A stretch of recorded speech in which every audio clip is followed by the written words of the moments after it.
Growing up in the Bahamas was absolutely incredible. I'm from a small little tiny island called Harbor Island. It's 3 miles long, half a mile wide.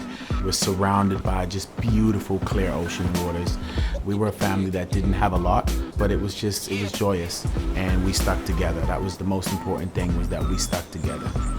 I had this friend, his name was Berlin. Me and him was competitive, arch enemies, and there was a handful of things that he just could do better than me. We was going for a walk one day and I started singing this song. He actually just paused for a moment and he was like, "Man, you really could sing, man, that's dope." And he just dapped me up and that was it. And I realized that was the first time that there was something I can do that he absolutely couldn't.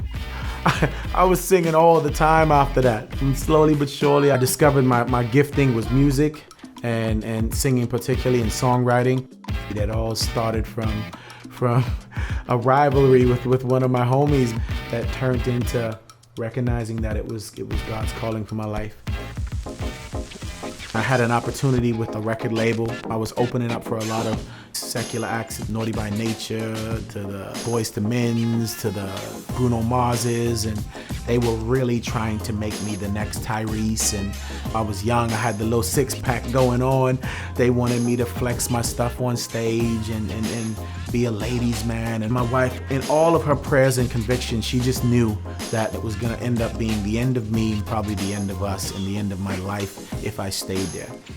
But one day, my favorite R&B artist, Tank, he was coming to town and I got to open up for him. This is my guy. I've been dreaming of this. I could almost hear the collab that's gonna come in the future, me and Tank. And I prayed, and God just gave me this feeling where it was just put it down. I got conviction that if I did that show, it was gonna tie me into something that was probably gonna lead me down a long, dark road. And I turned it down. But the next day I woke up with a whole new step, and we recorded a whole new, fresh album. And this was the first time I just got to speak freedom on a track. I didn't have that conflicting thing of being in the church, following God, but being signed to this label. And from that point is where I started to make the best music of my life. I realized that the Lord really wanted me to use it to encourage young men who didn't have a positive male role model, that I can be that bridge, that I can be that person.